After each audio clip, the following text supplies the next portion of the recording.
नमस्कार दोस्तों, हमारे YouTube चैनल में आपका स्वागत है।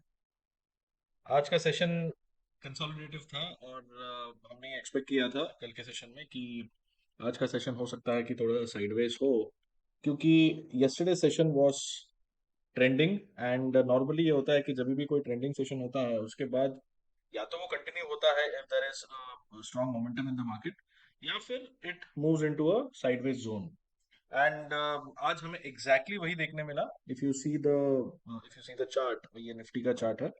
If you see the chart, chart में it can be clearly seen कि प्राइस ने आज शुरुआत की अराउंड 29,190 से, and it failed to breach this support, जो कि हमने कल बताया था कि राइजिंग विंडो सपोर्ट है। कल भी मार्केट ने ये लेवल टेस्ट किया था, बट देन वहां पे वहीं पे क्लोज दिया। Today it open slightly higher, but then it consolidated in this very range. So 24,110 was the lower range, and on the higher side 24,200 approximately was the higher range. So आगे क्या लग रहा है हमें मार्केट में, वो हम देखते हैं। So if you see this, ये जो फॉल हुआ है यहाँ से यहाँ तक, और उसके बाद एक kind of a bearish flag बना है यहाँ पे। बेरिश फ्लैग में जैसे मैंने कल भी बताया था कि whenever there are 3 points, 3 points जो कि एक एक एक हाई बनता है, उसके बाद एक लो बनता है, देन एक हाई, देन एक लो। तो यहाँ पर भी एक हाई बना, तो ये थ्री टॉप पॉइंट्स बने हैं। लेकिन on the lower side if you see, this I would say कि this I will not consider as a third point. Why? Because इसके बाद एक रिट्रेसमेंट नहीं हुआ है। नॉर्मली इसके बाद जब भी एक रिट्रेसमेंट होता है तो फिर that becomes a confirmative signal कि if that triangle breaches on the down side, अगर हम डाउन साइड देख रहे हैं तो वो एक स्ट्रॉन्ग ब्रेक होता है। बट यहाँ पे देखिए, इसे ब्रेक तो किया है इस ट्राइंगल को, but then the price is consolidating here. So for it to move further lower, ये जो 24,100 110 का जो सपोर्ट है, इसका ब्रीच होना बहुत इंपॉर्टेंट है। अगर इसके नीचे ब्रीच होके प्राइजेस उसके नीचे सस्टेन करता है, तो फिर पॉसिबिलिटी है कि एक बार आपको नीचे का लेवल देखने मिले towards 24,030, which is a weekly support, और उसके बाद 23,950, 23,890 भी पॉसिबल है, जो कि अभी रिसेंट मार्केट ने जो लो लगाया था। So on the lower side it is important to look out for this, for the breach of 24,110, and on the higher side 24,250, 24,300 जो कि एक weekly and monthly resistance zone है, ये काफी क्रूशल है। अगर ये निकल जाता है ऑन द हायर साइड, तो फिर एक रिलीफ रैली हम इसमें देख सकते हैं। हो सकता है कि प्राइसेस फिर से एक बार 24,470 तक आए, and in that scenario the support would be 24,110। तो एक एक प्रॉपर ट्रेड ऐसे हो सकता है कि अगर इसके ऊपर जाता है तो 24,110 का एक रिस्क लेके एक लॉन्ग ट्रेड बन सकता है। और अगर इसे इसे ब्रीच होता, अगर 24,110 ब्रीच होता है और उसके नीचे से 15 minutes to half an hour sustain होता है, then there is a possibility of a short trade with the resistance of 24,190 या फिर 24,200 का जो हाई था, उसका एक रिस्क रख के एक शॉर्ट ट्रेड बन सकता है for a target of 24,030, and below that 23,950 and 23,890। So overall the scenario still looks a bit weak, but जैसे मैंने बताया कि ये कंसोलिडेशन नॉर्मली नॉर्मली एक फॉल के बाद this either it can be accumulation और it can be a distribution. So अगर ये ब्रेक होता है तो this becomes again just a consolidative rally and a continuation move on the downside. तो this support is very very important, and on the higher side ये resistance important है। तो ये दोनों साइड के ट्रेड मैंने आपको बता दिया निफ्टी में। Now looking at bank Nifty, अच्छा एक चीज मैं मिस कर गया, वो है पॉजिटिव डाइवर्जेंस। अगर अगर आप आरएसआई को देखिए, तो RSI is a momentum oscillator.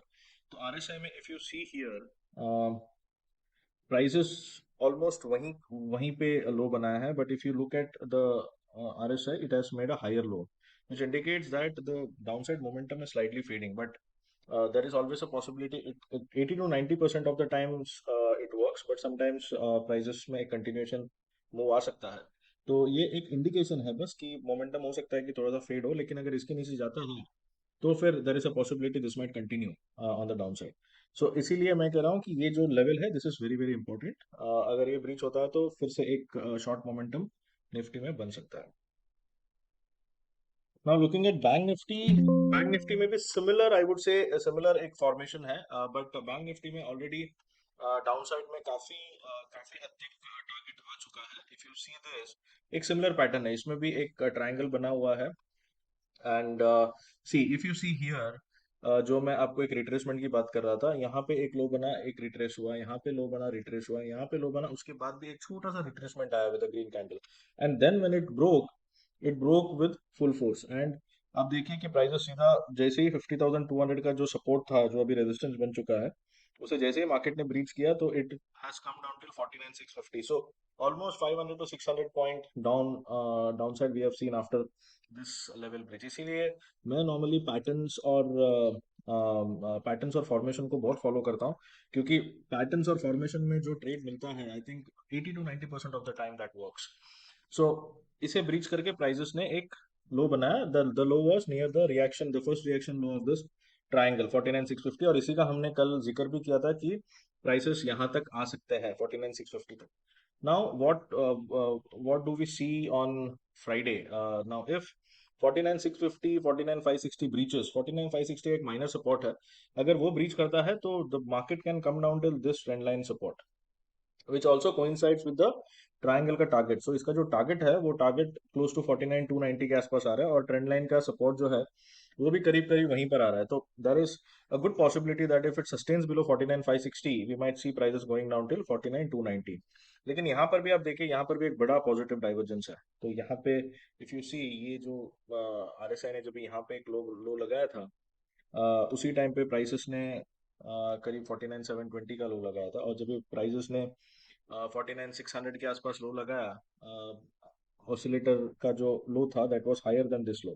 So this creates a positive divergence में नॉर्मली वी सी कि प्राइजेस में एक रिवर्सल देखा जा सकता है, but it doesn't happen always, 80 to 90% times it happens, but there is also probability that this might continue on the down side, और उसके बाद फिर एक रिलीफ रैली आ सकती है। सो दिस इज इंडिकेटिंग कि डाउनसाइड मोमेंटम थोड़ा सा अभी फेड आउट हो रहा है। So you have to watch for the level, सीधा शॉर्ट नहीं करना है मेरे हिसाब से। 49,560 का लेवल अगर ब्रीच होता है, या फिर हमें लगता है कि 49,650 560 के आसपास ये ट्रेड कर रहा है, इट इज गोइंग डाउन, उसके बाद एक शॉर्ट ट्रेड बन सकता है for a target of 49,290। On the flip side, if it sustains above the weekly support turned resistance of 49,830, there is a strong possibility कि प्राइस फिर से एक बारी 49,950 से लेके 50,200 तक जा सकता है अपसाइड में। एंड इसमें जो बुलिश मोमेंटम है वो शुरू हो सकता है only if it goes above 50,200। तो तब तक के लिए मेरे हिसाब से बायस जो है वो थोड़ा सा डाउनसाइड रहेगा, हो सकता है कि थोड़ा साइडवेज रहे, लेकिन अगर ये ब्रीच करता है तो फिर से हमें एक डाउनसाइड मोमेंटम दिखेगा। अगर ये ब्रीच नहीं करता है तो फिर पॉसिबिलिटी है कि हम एक अपसाइड मूव देख सकते हैं। और लुकिंग एट टुडेस मूव, जैसे मैंने कल के एनालिसिस में मैंने बताया था कि कल का session was a trending session, so today it can be a consolidative session, और एग्जैक्टली वैसे ही हुआ। आज का जो सेशन था वो काफी कंसोलिडेटिव था, मार्केट एक दायरे में था, बैंक निफ्टी और निफ्टी दोनों ही। तो आज का जो सेशन था वो कंसोलिडेटिव था, तो पॉसिबिलिटी है कि फ्राइडे का session can be a trending session, so either upside और downside. So I think that will depend upon the break of the support and resistance. So let's see what happens on Friday. But the bias, as I mentioned, bias remains sideways to down, and I'm expecting कि एक continuation हो सकता है on the downside, provided the support breaches. But अगर वो नहीं होता है, then the positive divergence might come in play, and we might see a relief rally towards the resistances that I mentioned in both Nifty and Bank Nifty. So these are the levels, friends. So watch out for these levels while taking a trade on Nifty and Bank Nifty on Friday, because tomorrow the markets are shut on account of Independence Day. And I wish all my viewers a happy Independence Day. Thank you.